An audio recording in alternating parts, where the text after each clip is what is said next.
Nous nous retrouvons ici pour corriger l'épreuve de biologie du concours de l'ARES de 2025. Sans plus tarder, entrons dans le vif du sujet. Le schéma suivant représente une cellule animale.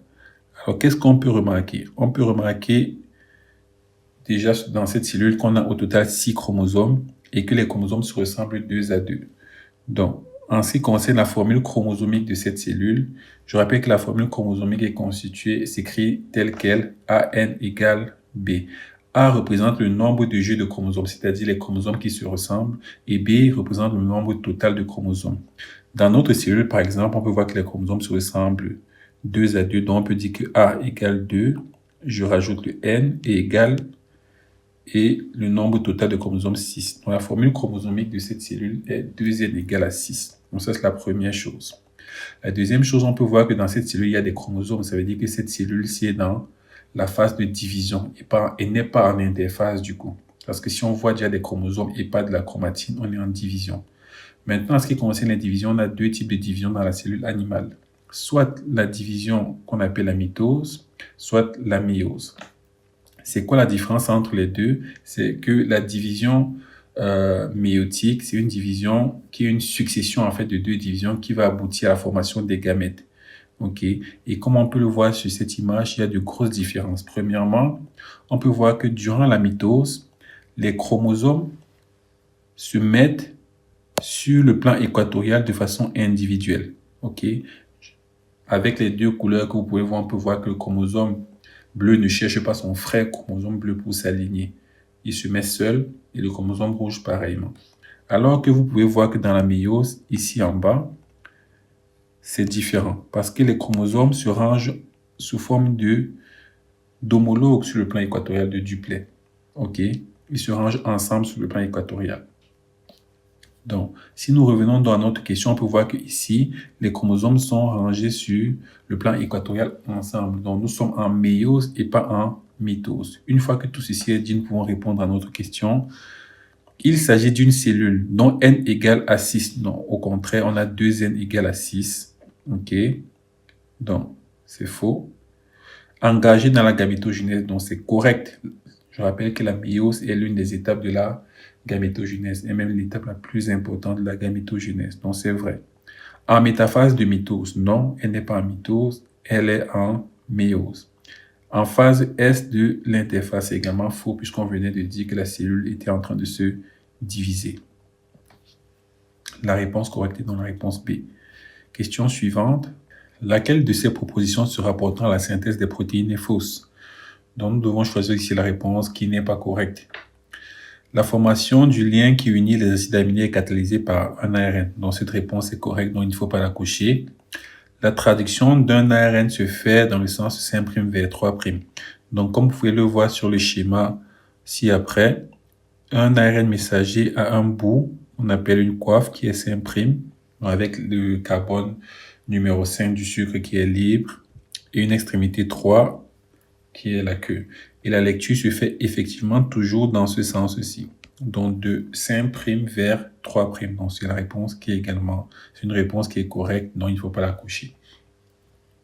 Chaque acide aminé est porté par un seul ARN de transfert spécifique. Donc c'est effectivement faux parce que le code génétique est redondant. Donc c'est la réponse qu'il faut cocher et on va voir pourquoi. Donc voici le code génétique. Et dans le code génétique, on se rend compte qu'il y a 64 codons différents qui codent pour seulement 20 acides aminés. Évidemment, on peut retirer les codons stop, donc UAA, UAG, UGA qui codent pour rien, ce sont des codons stop. Donc au total, on a 61 codons qui codent pour 20 acides aminés.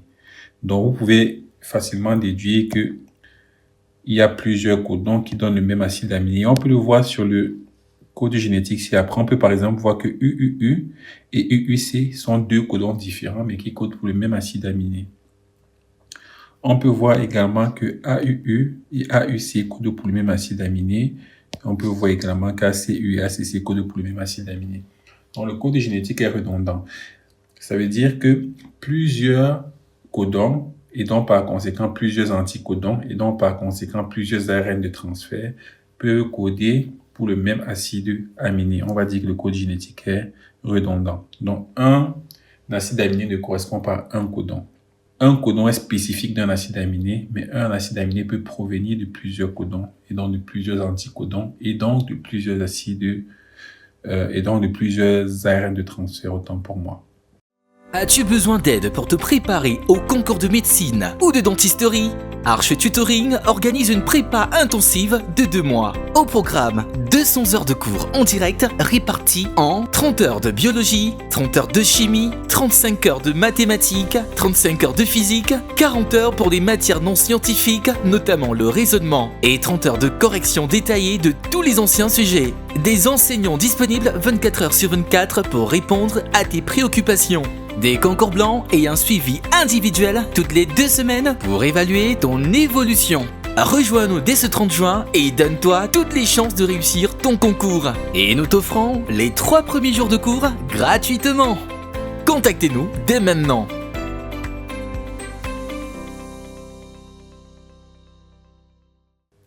Le code génétique dégénéré signifie que plusieurs codons correspondent au même acide aminé. Donc voilà, c'est ce qu'on venait de dire tout de suite. La réponse est la réponse C. Question suivante. Dans un environnement donné, la sélection naturelle. Alors la sélection naturelle, c'est quoi? Pour expliquer de façon simple, c'est le fait que l'environnement ou bien les conditions environnementales sélectionnent ou trient les caractères qui sont le plus susceptibles à faire survivre l'individu ou l'espèce dans l'environnement. Je vous prends un exemple. On a 2 individus, l'un qui est poilu, comme vous pouvez le voir, ok, et l'autre qui n'est pas poilu. Alors, il y a un changement dans l'environnement qui fait que la température baisse et on tombe à moins 30 degrés. Donc, il fait très froid. Donc, l'individu qui est poilu, du fait de ses poils, va survivre et l'individu qui n'est pas poilu va mourir. Et donc, du coup, la descendance de cette espèce-ci sera constituée uniquement ou préférentiellement des individus qui proviennent des individus poilus. Et donc, seront tous poilus, contrairement à la génération d'avant où il y avait des individus qui n'étaient pas poilus. Donc, on peut donc remarquer que ces caractéristiques sont survenues au hasard. Donc, on avait un caractère poilu, un caractère non poilu, mais le caractère poilu, du fait de l'environnement, était susceptible de survivre. Donc, l'environnement a spontanément trié le caractère qui permettait de survivre. Et ce qui a donc fait que l'individu non poilu meurt et son caractère avec lui. Et donc, du coup, l'environnement a trié le caractère poilu pour la survie.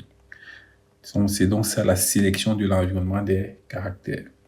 Donc, nous pouvons donc lire les modalités de réponse. Avantage uniquement les individus les plus forts physiquement, c'est faux. On peut donc voir dans l'exemple que nous avons donné qu'il ne s'agissait pas de force physique. Conduit à une dérive génétique rapide, c'est également faux. Correspond à une sélection des traits apparus au hasard. Donc, c'est ce qu'on vient d'expliquer. Donc, les traits sont apparus au hasard, différents traits, et seuls ceux qui permettent de survivre à l'environnement vont être sélectionnés, vont être triés par l'environnement. Favorise la transmission des traits acquis au cours de la vie. Donc ici, il s'agit du phénotype et évidemment, ce n'est pas une modification du génotype de l'individu. Je rappelle que le phénotype est influencé autant pour moi en fonction du génotype et de l'environnement. Question suivante. Quelle caractéristique correspond à un individu du groupe sanguin AB positif? Sans rentrer dans les grands détails, donc vous savez donc du coup que les 2 principaux, en tout cas ceux qui sont importants pour ce concours, les 2 principaux systèmes antigéniques pour les globules rouges, le système ABO et le système Rhésus. Donc, dans le système ABO, on a l'individu A, l'individu B, l'individu AB, l'individu O. Et dans le système Rhésus, on a l'individu Rhésus positif, l'individu Rhésus négatif. Donc, comme vous le savez, l'individu AB a tous les antigènes et donc du coup est receveur universel, comme on peut le voir sur notre image, tandis que l'individu O n'a aucun antigène et est donc plutôt donneur universel. L'individu AB, autant pour moi, peut recevoir de A, recevoir de B, recevoir de AB, recevoir de O. Tandis que l'individu O peut donner à tout le monde, mais ne peut recevoir que de O lui-même, okay, du fait de son absence d'antigène. Donc, si nous pouvons lire la question maintenant, l'individu AB positif, dont j'ai laissé l'explication pour le Rhésus parce que c'est la même explication, il est compatible uniquement avec O, dont l'individu AB est compatible avec tout le monde. Il ne possède ni antigène A ni antigène B à la surface des globules rouges. Donc, on peut voir que l'individu AB possède tous les antigènes à la fois A et à la fois B. Il peut recevoir du sang de tous les groupes sanguins. Donc, ça, c'est vrai. OK? Il possède des anticorps anti-A et anti-B. Donc, c'est faux. Il ne possède aucun anticorps, comme on peut le voir ici. Donc, la réponse correcte est la réponse C. Le graphique ci-dessous représente l'évolution probable de la teneur de différents gaz dans l'atmosphère terrestre depuis la formation de la Terre. Donc, les différents gaz, comme on peut voir dans les propositions de réponse, on a le CO2, l'H2O, l'ozone et le dioxygène. Mais sur le graphique, on peut voir qu'on a 3 courbes. On a la courbe 1 qui était très importante à la création de la Terre mais qui a diminué pour finalement quasiment disparaître. La courbe 2 qui est plutôt croissante et la courbe 3 qui est également croissante mais moins importante que la courbe 2. As-tu besoin d'aide pour te préparer au concours de médecine ou de dentisterie? Arche Tutoring organise une prépa intensive de 2 mois. Au programme, 200 heures de cours en direct réparties en 30 heures de biologie, 30 heures de chimie, 35 heures de mathématiques, 35 heures de physique, 40 heures pour les matières non scientifiques, notamment le raisonnement, et 30 heures de correction détaillée de tous les anciens sujets. Des enseignants disponibles 24 heures sur 24 pour répondre à tes préoccupations. Des concours blancs et un suivi individuel toutes les 2 semaines pour évaluer ton évolution. Rejoins-nous dès ce 30 juin et donne-toi toutes les chances de réussir ton concours. Et nous t'offrons les 3 premiers jours de cours gratuitement. Contactez-nous dès maintenant.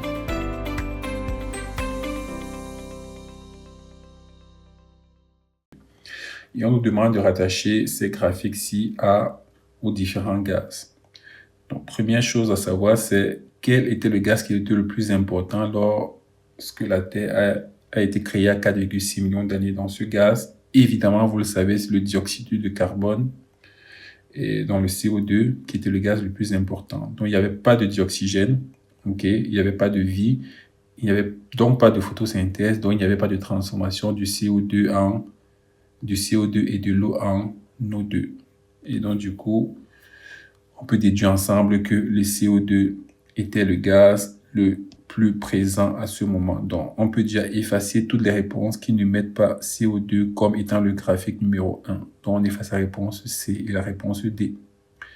Maintenant, en ce qui concerne la réponse A et B, on peut voir que la différence entre la réponse A et B, c'est qu'en deuxième position, on a le H2O pour la réponse A, alors qu'on a O2 pour la réponse B.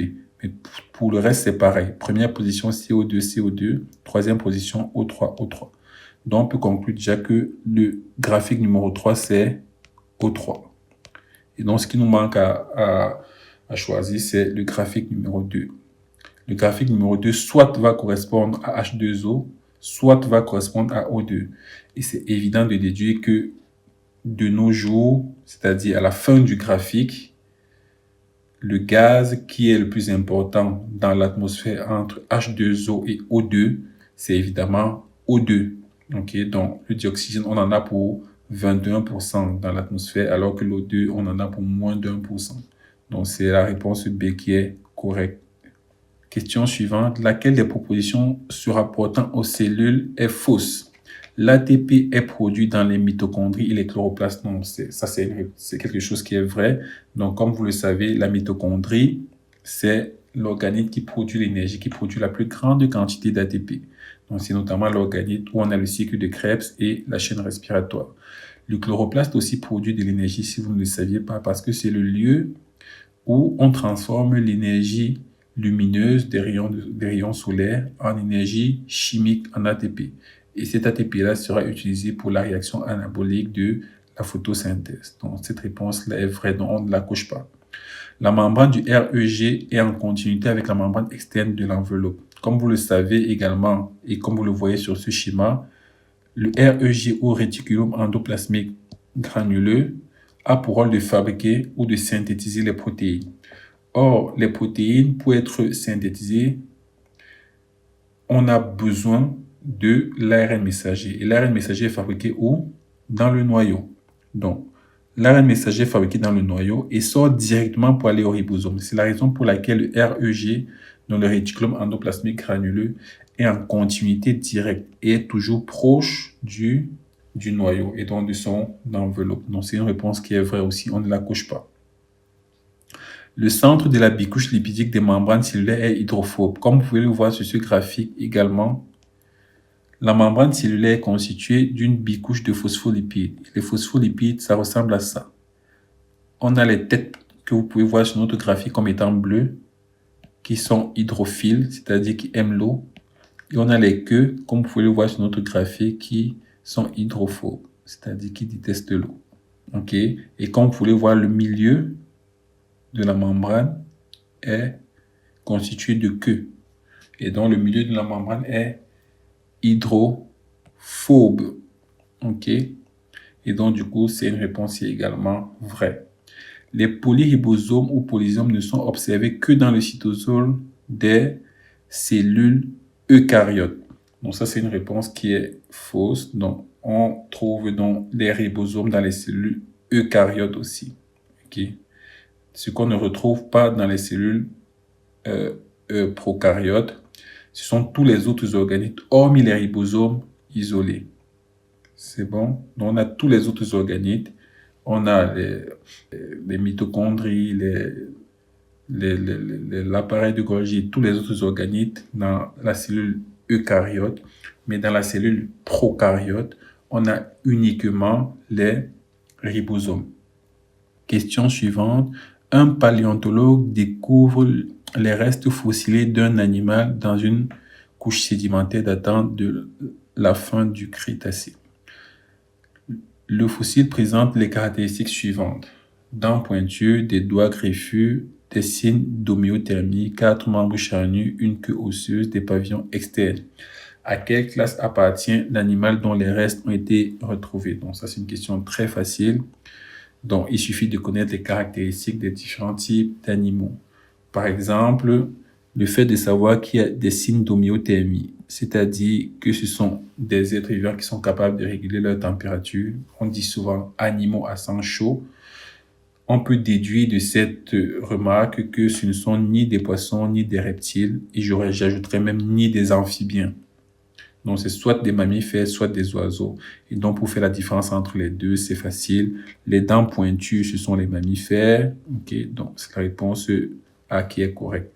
Et on peut aussi voir, pareillement, 4 membres charnus, ce sont des mammifères. Et une queue osseuse, ce sont aussi des mammifères. Ce ne sont pas des oiseaux. Question suivante. Laquelle de ces propositions se rapportant à la méiose est fausse? Ok, donc la méiose, c'est quoi? Comme nous l'avons vu précédemment, c'est une succession de 2 divisions, ok, dont la première étant réductionnelle et la deuxième équationnelle. Donc, lisons les propositions.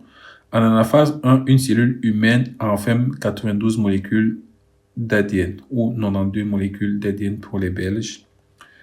Alors, une molécule d'ADN, il faut toujours constater qu'une molécule d'ADN, c'est une chromatide.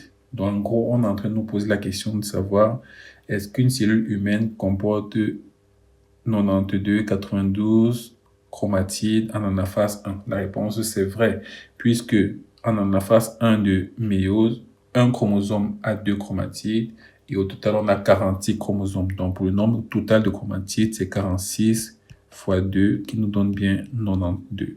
Donc, c'est vrai. La première division réduit de moitié le nombre de jeux de chromosomes. Donc, comme on l'a dit, la première division est réductionnelle. Donc, on divise le nombre de chromosomes de moitié. Ok, comme vous pouvez le voir sur le schéma précédent que nous avons montré dans l'une des questions précédentes. Et la deuxième division est équationnelle. Donc, le nombre de chromosomes est réduit de moitié après la première division. Le crossing over au brassage intrachromosomique. Les crossing over ont lieu durant la prophase 1. Donc ça, c'est la réponse, c'est une réponse qui est correcte. Ok. Tandis que le brassage interchromosomique a lieu en anaphase 1. Ok. Comme vous pouvez le voir sur le schéma. Or, ici, dans la réponse, c'est noté métaphase 2. Retenez que tous les brassages se font durant la première division du méiose. Ok. Donc, si on vous dit deuxième division du méiose, c'est déjà faux. Donc, la réponse est la réponse D. Question suivante. Un père de famille est atteint d'une atrophie optique, donc une maladie, tandis que la mère ne présente aucun symptôme. Toutes leurs filles manifestent la maladie, mais aucun de leurs fils n'est affecté. on observe que la transmission de cette anomalie par le père suit systématiquement cette règle. L'une des filles est enceinte. Donc, si nous faisons donc notre arbre généalogique, on a donc un père malade qui est avec une mère saine qui transmet la maladie à toutes leurs filles et tous les garçons sont sains. Donc, ce qu'on peut déduire, c'est déjà premièrement, la maladie est portée par un chromosome sexuel et notamment le chromosome sexuel X. C'est facile à deviner puisque les filles sont malades et les filles ne possèdent pas de Y. Et qui est-ce qui donne le X, qui est-ce qui donne la maladie aux filles? C'est le père. Et donc, du coup, on peut donc déduire que le père est X malade Y, puisque la maladie est dominante, puisqu'elle touche toutes les générations et qu'un père ayant une seule allèle a donné la maladie à toutes ses filles, on peut déduire que la mère est X saine, X saine. Et donc, du coup, on peut déduire le génotype de tous les enfants. Donc, ce garçon sera X1, Y, celui-ci X1, Y, et toutes les filles seront X malade, X1, X malade, X1. Et donc, si j'ai donc pris cette mère qui est censée être enceinte et avoir un enfant, on nous pose la question, quelle est la probabilité que son enfant soit atteint de l'atrophie optique, sachant que le père est sain. Donc, si nous faisons donc notre échiquier de croisement, on peut donc remarquer que X malade, X1, X1, Y. On aura donc cet échiquier-ci qui nous montrera donc qu'on aura la moitié des enfants malades, ok, quel que soit leur sexe. On est d'accord, donc ça pourra toucher à la fois les garçons et les filles dans la descendance de cette dame. Voilà. Un éleveur installe une pâture pour ses chevaux à proximité d'un étang, abritant des grenouilles rousses.